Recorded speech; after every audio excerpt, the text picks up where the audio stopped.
It's April 20th, 420. And some of you probably are watching this at 4:20 a.m. For some of you, that may mean something. But there are a lot of you probably saying, so what? And the truth be told, most of us around here didn't know what 420 signified until we saw it this week on a primetime show on another network, and it wasn't even an Aaron Sorkin show. If you know what 420 is, you're laughing right now. So we invited someone in to explain. He is Stephen Hager, the editor-in-chief of High Times magazine. I was born and grew up in a small town in Illinois, a university town called Champaign-Urbana. At that time, I was being raised in the Lutheran faith and was going to Saturday school and Sunday school. And I got to talk to the pastor one day, and I asked him what was going to happen to all the Jews and the Buddhists and the people in Africa. And he told me they were all going to hell. And I went home and I told my parents I wouldn't go back to that church anymore, because in my heart, I could not believe what that guy was saying. Baby, what am I gonna do? Baby, what am I gonna do? Baby, what am I gonna do with you? And I entered Urbana High School in 1966 at the age of 15. After I kind of lost faith in Christianity, I was looking for something, and I was reading all these books by Jack Kerouac and Ken Kesey, and I think the most important book was probably Tom Wolfe's account of Ken Kesey and the Merry Pranksters. I ended up going to San Francisco, and LSD was unheard of in Champaign-Urbana. So me and my friends, we became the first people in our high school to actually take LSD and smoke marijuana.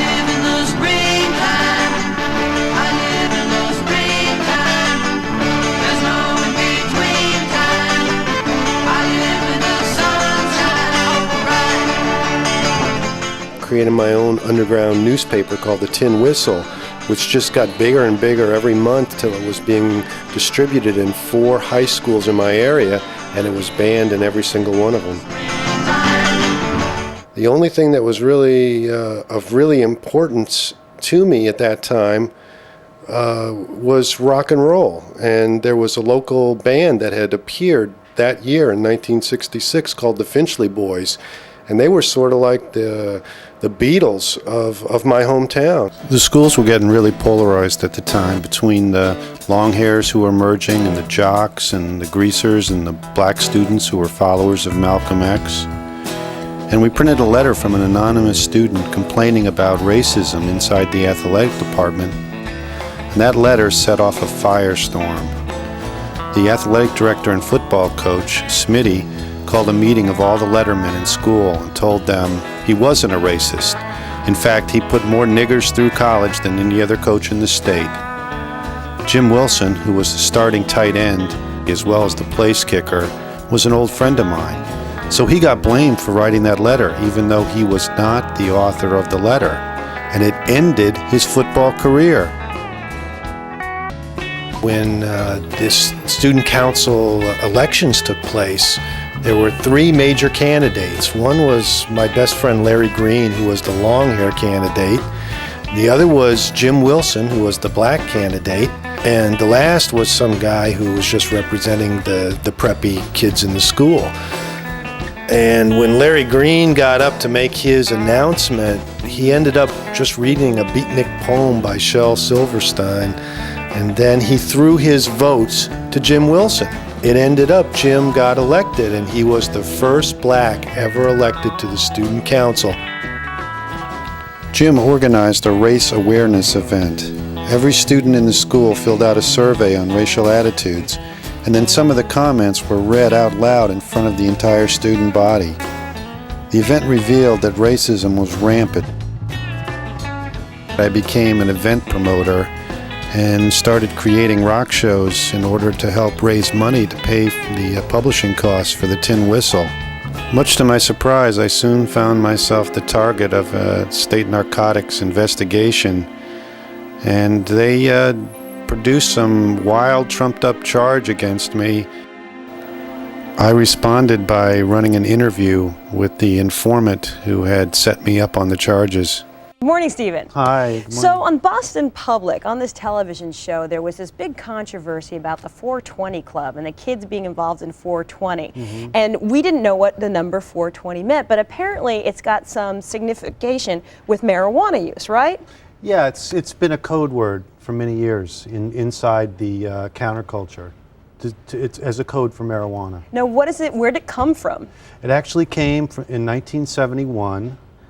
6 students at San Rafael High School invented it. And it just sort of spread through the Grateful Dead underground for many years. And then High Times discovered it. And once we started publicizing it, it really went global. So what's so special about the numbers 420? Well, they picked 420 because it was the time of day they were going to meet to go look for an abandoned pot patch that they found a treasure map to.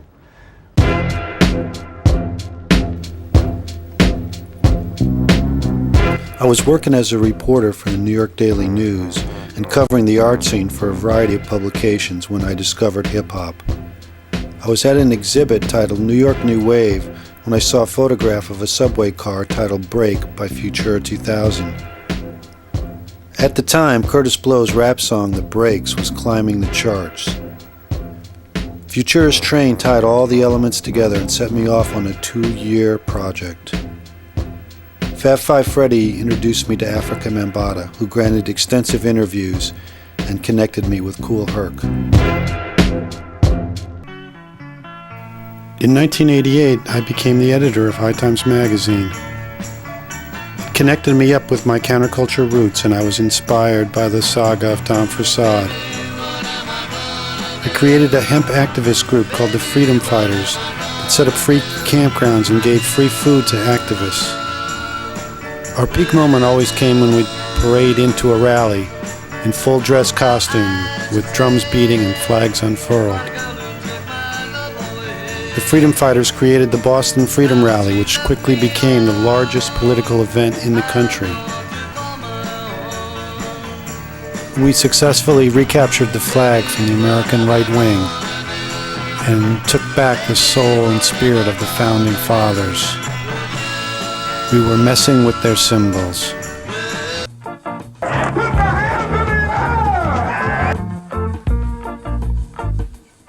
He put the red snapper in the Cincy butter, makes the young girl's heart go aflutter. The energy spark plug for the Freedom Fighters, as well as the featured speaker at most of the rallies, was Chef Ra, who was actually Jim Wilson, who had reincarnated himself as a Rastafarian. Unfortunately, the Freedom Fighters became the subject of an intensive Secret Service investigation. The West Virginia leader, Roger Belknap, was railroaded into jail, while some other state leaders had their homes broken into and their membership information removed. Things got so hot that I gave the membership list of several thousand names to NORML and stopped organizing political rallies.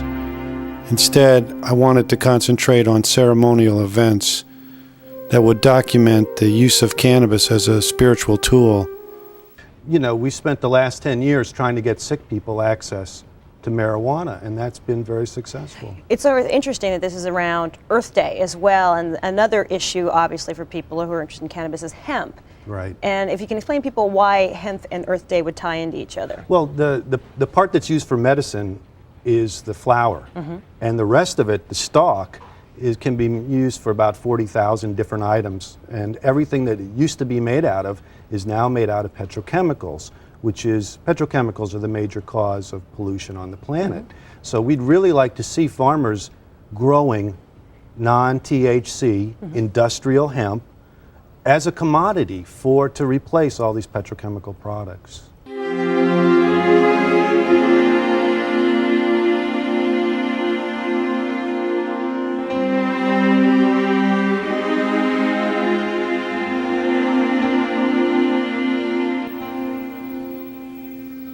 I was in junior high school when President Kennedy was assassinated, and I had a hard time swallowing the Warren Commission report when it came out. By the time I was in high school, I was convinced that the CIA was actually behind the assassination, and there'd been an enormous cover-up to hide this. After I started publishing Jack Herer's Hemp Conspiracy, the next big conspiracy I turned to was trying to unveil the Kennedy assassination. I wrote an article for the 25th anniversary of the assassination that Judge Jim Garrison called the best article ever written about the assassination. And I really just concentrated on the rabbit holes and disinfo campaigns that had been perpetrated by the national media to confuse people about what had really happened.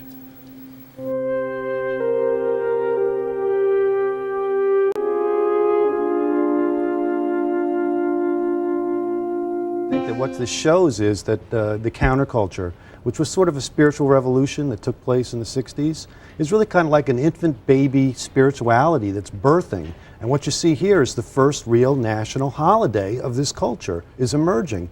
And what's kind of interesting is that it's around the same time as all these other big holidays like Passover and Easter, and it's universally and globally adopted by millions of people now as a holiday.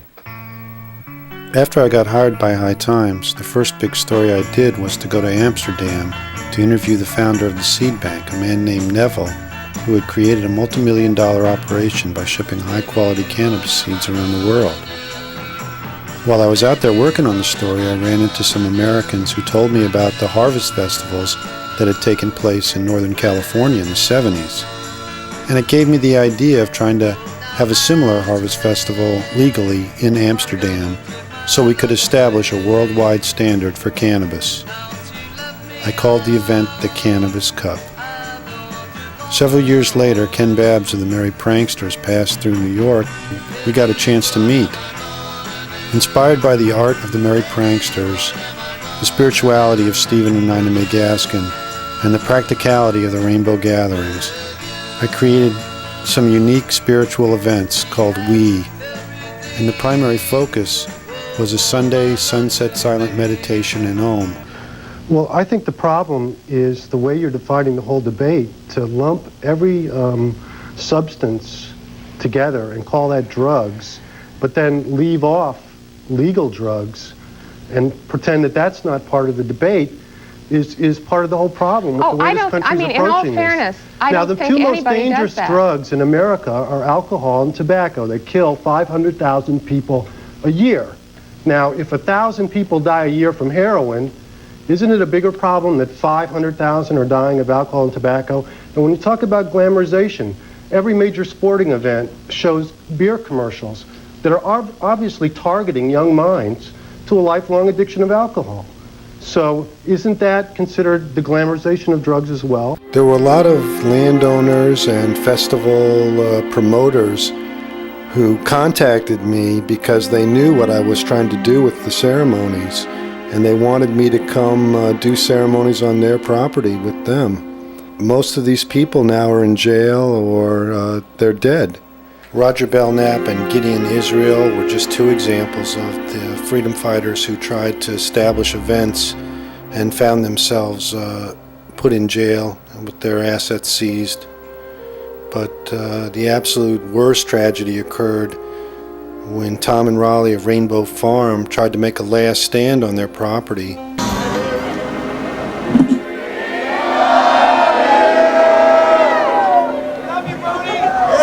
All right, thank you.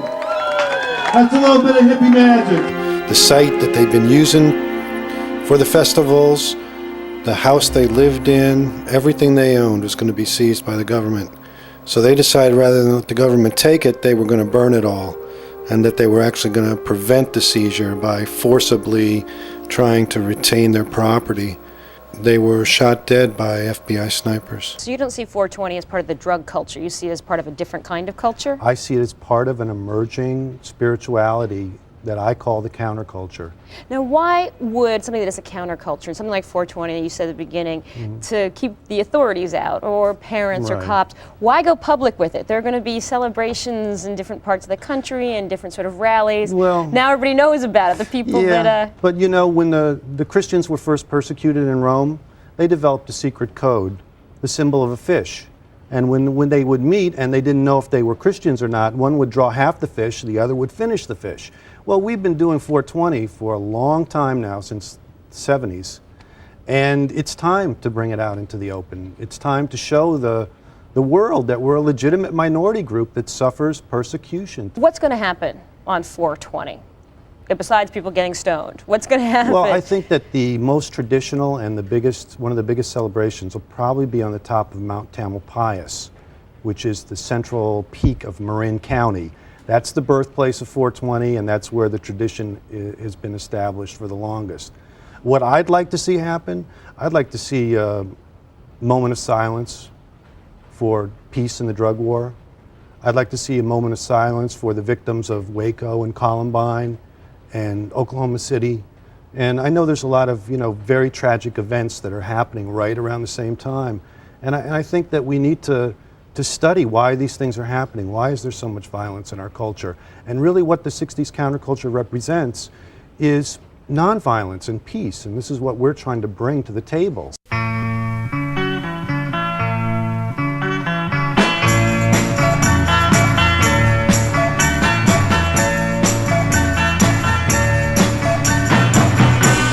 You can investigate who's behind 911 and the global system of banking and military that manufactures war for profit. But don't forget, the culture you create is much more important. Don't think culture is something you buy in a box or watch on television.